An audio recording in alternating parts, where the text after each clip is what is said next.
Muy buenas tardes, queridos hermanos. Nuevamente aquí, pretendiendo ser un instrumento del Señor con mucho temblor y temor, pero confiado en la gracia del Señor que me concede ser un instrumento para transmitir a ustedes el mensaje con fundamento en su santa palabra. Existe un sentimiento inherente al ser humano, del cual Dios ha dotado a todo hombre. Dicho sentimiento tiene que ver como fundamento con la fe. Y me refiero a la esperanza. La esperanza en un mejor futuro. Una madre que tiene a su hijo preso en la cárcel espera el día en que lo verá en libertad. Quien padece una enfermedad difícil abriga la esperanza de lograr su cura. El padre de familia que atraviesa una racha económica difícil para satisfacer las necesidades familiares se mueve y espera tiempos de prosperidad para sus deudos, para sus familiares, una vez llegado dicha situación. En algún sentido, los seres humanos esperamos un mejor futuro que mejore nuestras circunstancias actuales.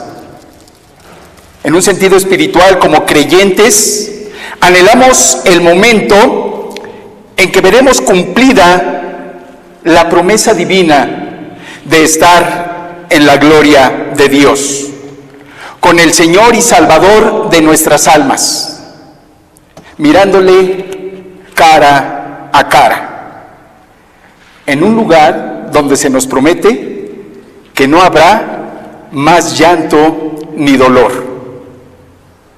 Pero también es necesario estar conscientes de que como cristianos compareceremos ante el tribunal de Cristo, para que cada uno reciba según lo que haya hecho mientras estaba en el cuerpo, sea bueno o sea malo. Debido a esto, el Señor nos manda mirar con diligencia cómo andamos, para que con sabiduría aprovechemos bien el tiempo. Esta tarde deseo compartir con ustedes 4 aspectos que tienen que ver con aprovechar bien el tiempo, haciendo el bien, actuando con sabiduría de lo alto. En primer lugar, el origen de aprovechar bien el tiempo haciendo el bien. En segundo lugar, un requerimiento para hacer el bien, aprovechando bien el tiempo. En tercer lugar, una condición para obedecer a Dios, haciendo el bien. Y en cuarto y último lugar, discernimiento para diferenciar lo que es la obra eterna de la obra efímera. Bien, primer punto, origen de aprovechar bien el tiempo haciendo el bien. El pasaje en el que se sustenta este mensaje, como nos lo compartía hace un momento nuestro hermano Tomás, se encuentra en Efesios 5, versos 15 y 16, que dice así: mirad pues con diligencia cómo andéis, no como necios, sino como sabios, aprovechando bien el tiempo, porque los días son malos. Dentro de este pasaje quiero destacar en primer lugar, o de manera principal, la palabra diligencia. Creo que las demás palabras que integran este pasaje de alguna manera las comprendemos, pero diligencia llama la atención porque es una palabra central en este pasaje. Diligencia viene del griego akribos, con K, akribos, y significa actuar con precisión o con exactitud. Eso significa diligencia. En el griego, en el original griego, que es la palabra akribos con K. Y el origen necesario que como creyentes debemos tener para realmente aprovechar bien el tiempo y actuar con sabiduría haciendo el bien, eso que nos va a llevar a trascender a la vida eterna, que sin duda nos llevaremos con nosotros cuando partamos de este mundo, tiene su origen en una vida regenerada espiritualmente. Mientras el ser humano no es regenerado espiritualmente, no podrá entender ni comprender las cosas que son de lo alto, las cosas que solamente puede revelar el Espíritu de Dios para asimilarlas, comprenderlas y vivirlas. Me refiero a nacer de nuevo.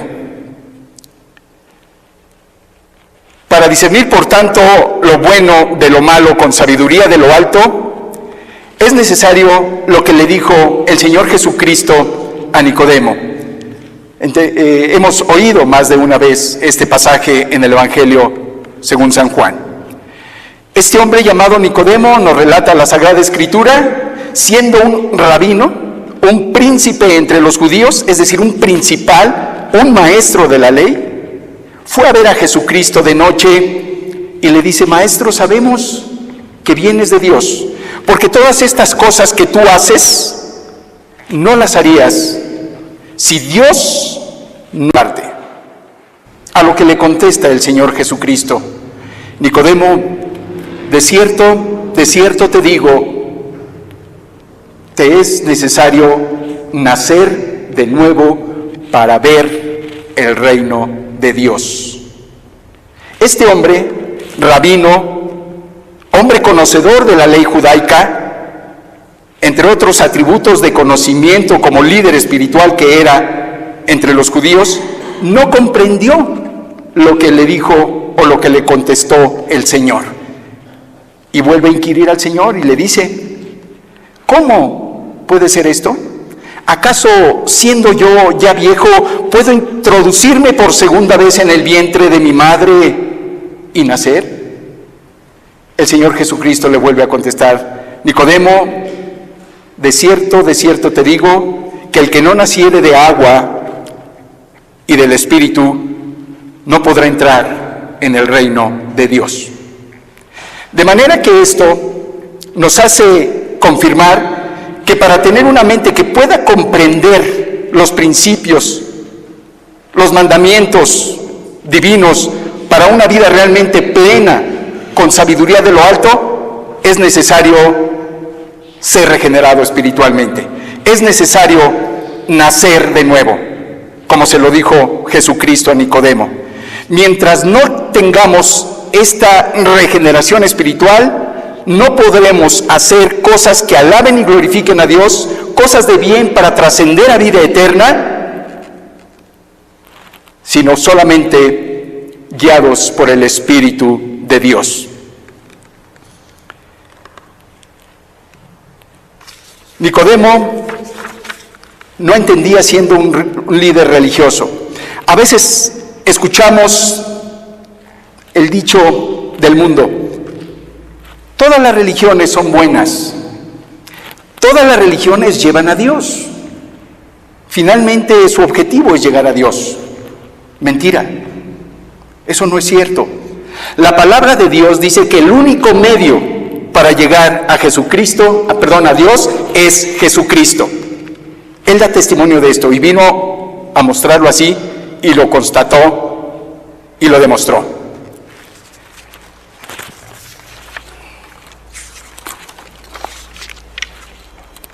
De manera pues que es necesario, por tanto, tener una mente, un corazón, un espíritu, un alma, todo nuestro ser renovados para alinearnos a la voluntad divina, para comprenderla, para vivirla y sobre todo también para compartirla.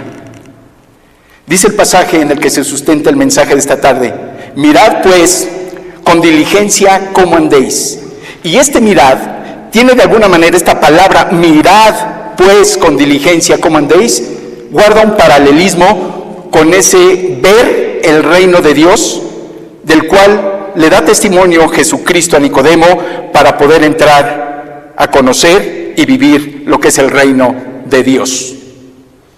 ¿Qué es el reino de Dios? De manera breve, concisa y sucinta, les comparto que el reino de Dios, en base a la definición que encontré, es la siguiente. Es el ámbito en que su dominio, poder y atributos divinos son reconocidos, sus normas, preceptos, mandamientos y estatutos son obedecidos y su gracia prevalece eternamente. Eso es lo que podemos encontrar de manera concisa como definición acerca del reino de Dios. Sin esta regeneración o nuevo nacimiento, la palabra de Dios da testimonio que el hombre está depravado por su propia naturaleza, es decir, está desorientado para entenderse con Dios. Es de alguna manera hecho un cadáver espiritual, si me permiten el término. Incapaz de ver las cosas que solamente revela el Espíritu de Dios.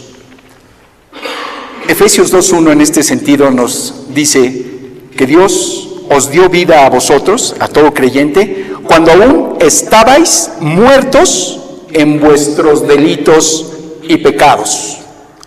En este sentido también alguna vez se acercó un joven a Jesucristo y le dijo: Señor, te seguiré, pero antes déjame que vaya y entierre a mi padre.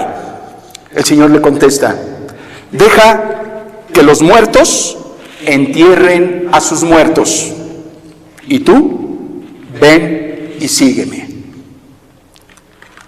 De manera pues que es necesario, para hacer el bien, para vivir con sabiduría, para hacer cosas trascendentes que alaban y glorifican a Dios, necesitamos el poder del Espíritu Santo. Y esto viene solo como resultado de la regeneración espiritual que obra Dios por medio de su Espíritu Santo en el nuevo nacimiento de todo aquel que ha puesto su fe y su esperanza en Jesucristo. Segundo punto, un requerimiento para hacer el bien, aprovechando bien el tiempo. Me refiero a madurar espiritualmente. A partir de que el hombre es regenerado espiritualmente, inicia el perfeccionamiento o crecimiento espiritual en ese hombre, el cual opera el Espíritu Santo que viene a hacer morada en él. Inicia de ser un niño en Cristo, es decir, un niño en Cristo donde predomina todavía su naturaleza caída y carnal. Esa es la primera etapa. Y esto hasta llegar a la cúspide de lo que la palabra de Dios llama la madurez espiritual. Y lo cual Dios nos revela que es un estado espiritual en el cual se ha alcanzado la sabiduría de Dios. Se comprende y se vive en la sabiduría de Dios. El creyente o nueva criatura crecerá espiritualmente en la medida de su diligente búsqueda de comunión con el Señor, obedeciéndole a Él primeramente y sirviendo a su iglesia y a su prójimo. El maduro espiritual estará mejor capacitado, por tanto, para aprovechar bien el tiempo y hacer una obra que trascenderá eternamente. Es decir, a mayor madurez espiritual, mayor capacidad para hacer cosas y obras que trascenderán a la eternidad. cosas y obras que sí se llevará el hombre con él cuando parta con su Señor. Dice en este sentido la palabra de Dios, hablando de niños en Cristo y de los maduros espirituales. Primera de Corintios 3, del 1 al 3.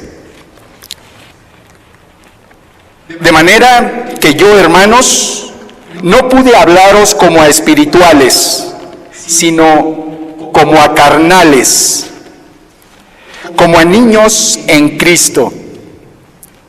Os di a beber leche y no vianda, porque aún no erais capaces, ni sois capaces todavía. Porque aún sois carnales, pues habiendo entre vosotros celos, contiendas y disensiones, ¿no sois carnales y andáis como hombres?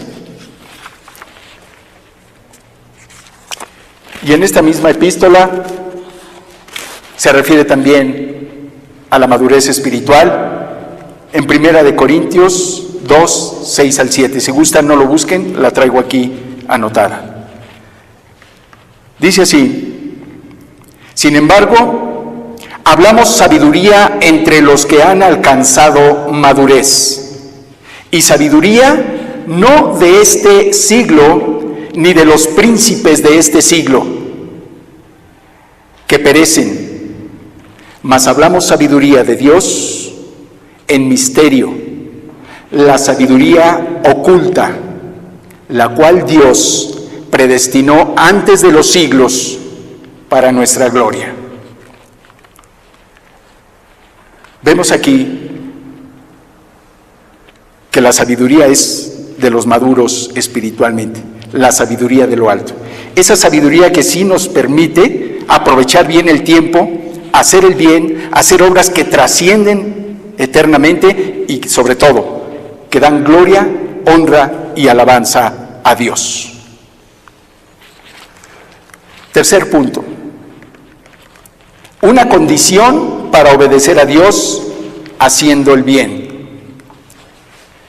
En este mundo, el cual la palabra de Dios nos da testimonio de que está gobernado por el príncipe de la potestad del aire, entiéndase Satanás, los días son malos, como lo manifiesta el pasaje en que se sustenta este sermón. Dice la palabra de Dios: mirad con diligencia cómo andéis, no como necios, sino como sabios, aprovechando bien el tiempo, porque los días son malos. Y lo constatamos. En este mundo no impera la justicia, la pureza, la rectitud, sino lo contrario: la injusticia, la maldad, la depravación, la impureza. Por tanto, el hombre regenerado espiritualmente tendrá que ser fortalecido y conducido por el Espíritu Santo para ser productivo, llevando fruto en el poder y la guía del Espíritu Santo de Dios. Y para ello deberá cumplir con una condición: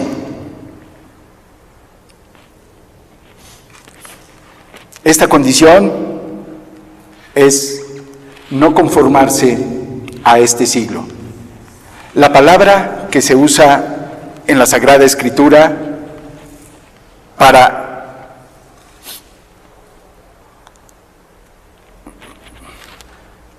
conformarse es la palabra que da a entender no tomar el molde de.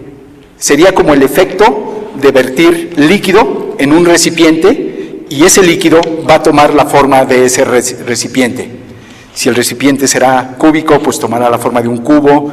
Si es esférico, tomará la forma esférica, etcétera, etcétera. Eso es lo que da a entender la palabra de Dios para conformarse.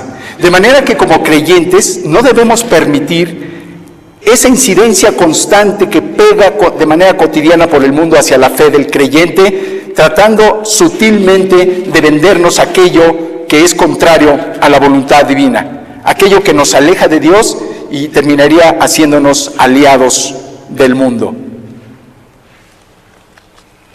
Dice la palabra de Dios en este sentido en Romanos 12:2: no os conforméis a este siglo, sino transformaos por medio de la renovación de vuestro entendimiento, para que comprobéis cuál sea la buena voluntad de Dios, agradable y perfecta.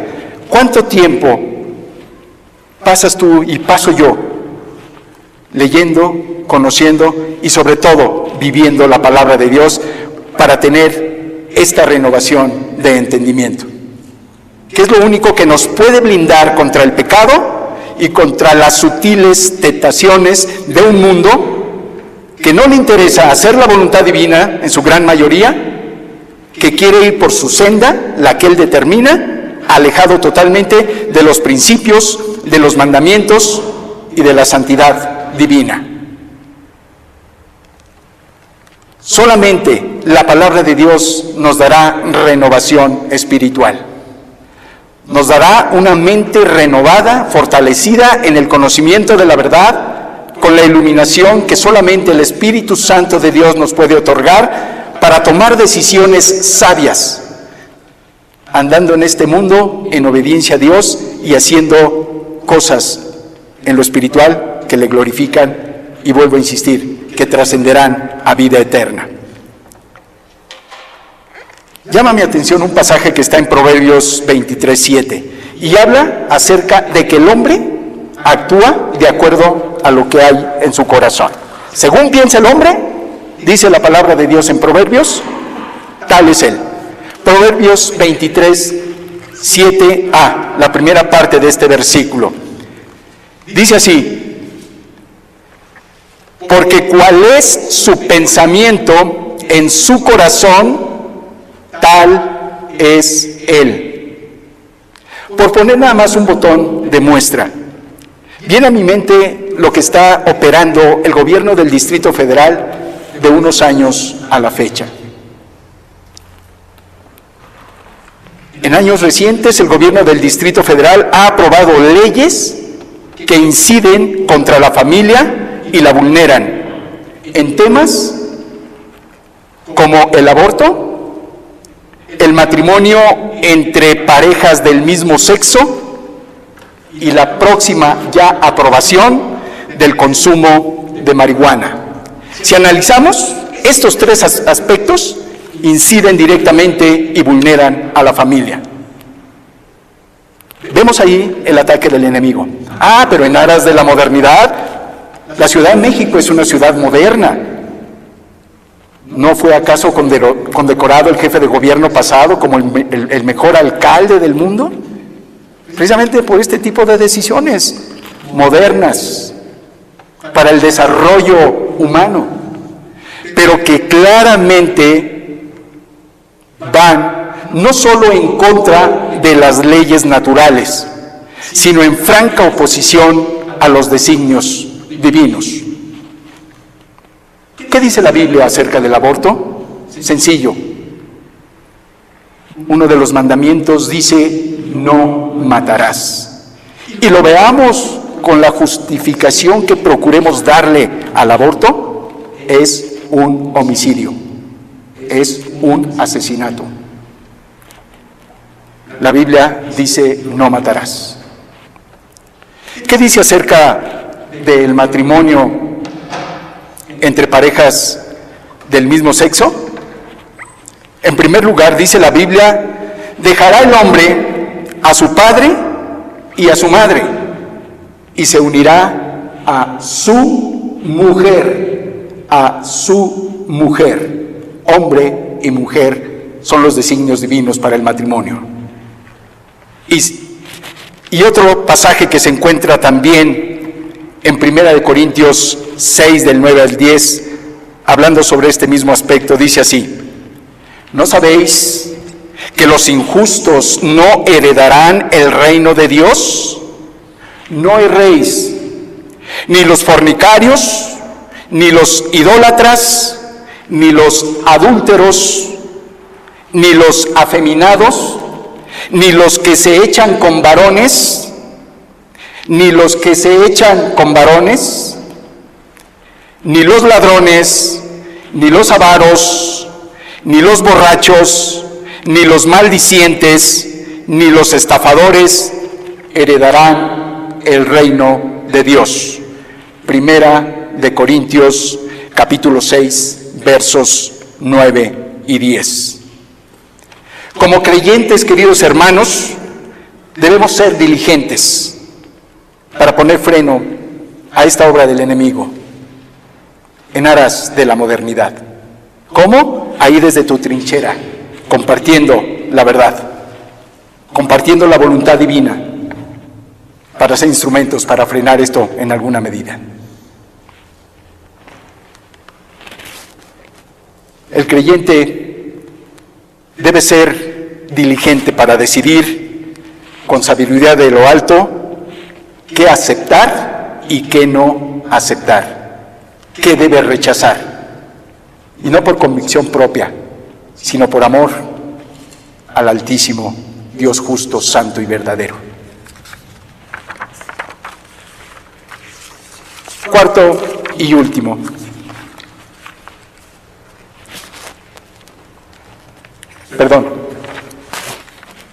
Otro aspecto acerca de la próxima aprobación del consumo de marihuana en el punto anterior que está por concluir. La palabra de Dios habla de que los borrachos no heredarán el reino de Dios. En este pasaje precisamente que acabo de compartir con ustedes, Primera de Corintios 6, 9 al 10, lo dice así: ni los que se echan con varones, ni los ladrones, ni los avaros, ni los borrachos, ni los maldicientes, ni los estafadores heredarán el reino de Dios. Ciertamente en aquellos días no se usaba el uso de la marihuana, muy probablemente, o no sé si ya, pero de alguna manera lo que da a entender aquí la palabra es que cualquier tipo de enervante es algo reprobado por Dios. Esto que pretende hacer el gobierno de la Ciudad de México, como lo están haciendo en varias otras ciudades alrededor del mundo, es algo que se contrapone a la voluntad divina. Es alteración del estado normal de conciencia del ser humano, y eso lo embrutece, eso lo enerva. Y hoy la marihuana podría traducirse como los borrachos de aquella época. Bien podría decir la palabra en lugar de ni los borrachos ni los marihuanos.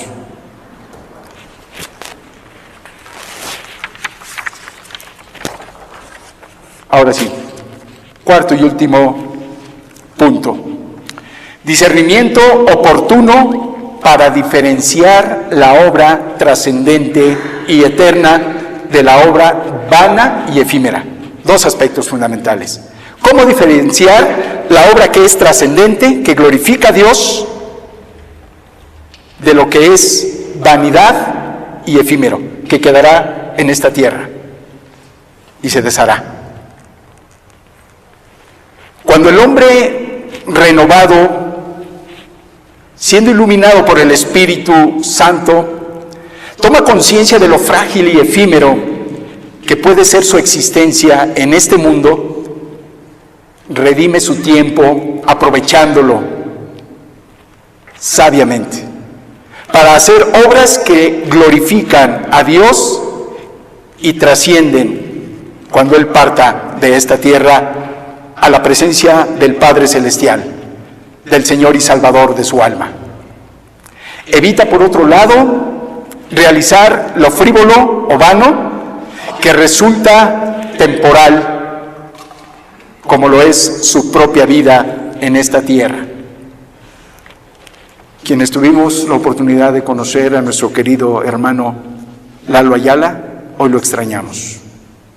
Hace poco menos de un mes, él estaba aquí con nosotros. Hoy ya no está. Ya partió a un lugar inmejorable, pero ya no está.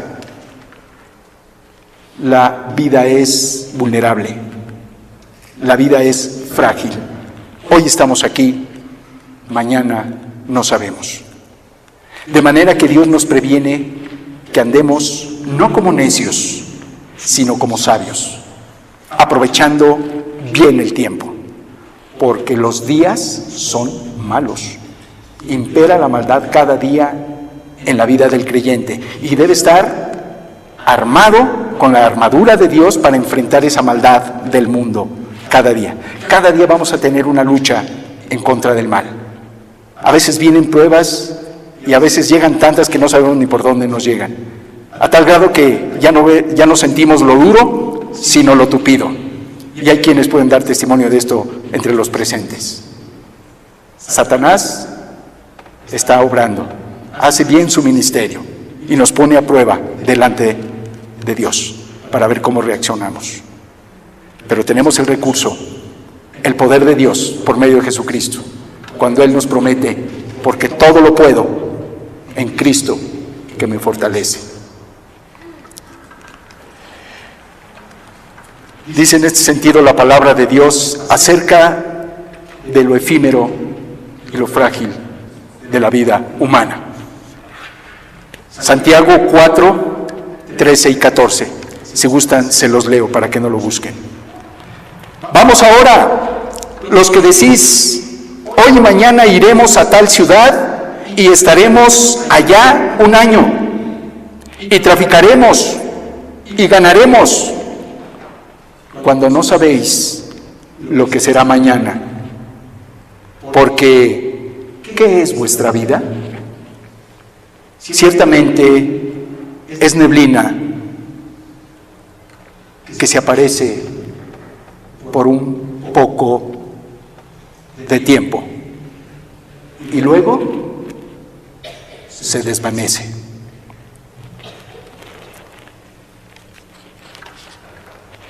Para concluir,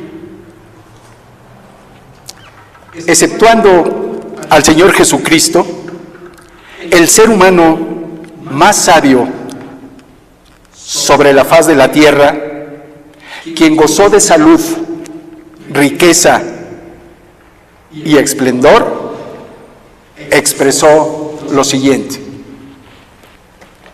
no negué a mis ojos ninguna cosa que desearan, ni aparté mi corazón de placer alguno, porque mi corazón gozó de todo mi trabajo, y esto fue mi parte de toda mi faena. Miré yo luego todas las obras que habían hecho mis manos y el trabajo que tomé para hacerlas. Y he aquí, todo era vanidad y aflicción de espíritu y sin provecho debajo del sol. Eclesiastés capítulo 2, versículos 10 y 11. Este hombre, sabio y con todo lo que Dios lo prosperó en su vida, llegó a esta sabia conclusión de vida. Eclesiastés 12:13, y aquí termino. El fin de todo el discurso oído es este: teme a Dios y guarda sus mandamientos, porque esto es el todo del hombre.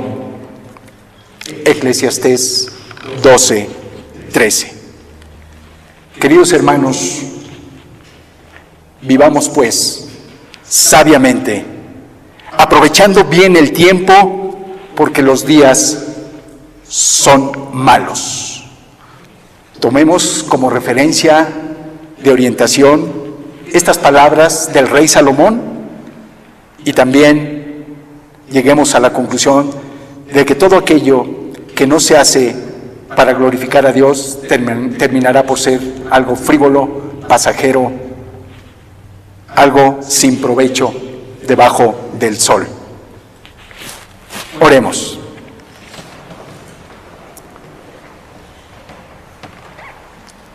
Bendito Padre amado, gracias porque tu palabra es la verdad. Gracias porque tú eres fuente infinita e inagotable de la verdad. Gracias porque tu Hijo Jesucristo es la materialización de la verdad. Él es el Verbo hecho carne. Y tú nos prometes que todo aquel que conoce la verdad será verdaderamente libre. Ayúdanos, Padre, a tener un corazón dispuesto a llenarnos de la verdad de tu palabra, para blindarnos contra las acechanzas del enemigo, sus mentiras que inciden en contra del creyente, tratando de vulnerar su fe. Sabemos que solamente en ti, por medio de la obra de tu Santo Espíritu, nos ayudarás a conocer tu palabra, a ser sabios, obedeciéndola y sirviéndote, llevando fruto que glorifique tu santo nombre. Ayúdanos a mostrarte en los hechos nuestro amor a ti por sobre todas las cosas y el amor a nuestro prójimo como a nosotros mismos.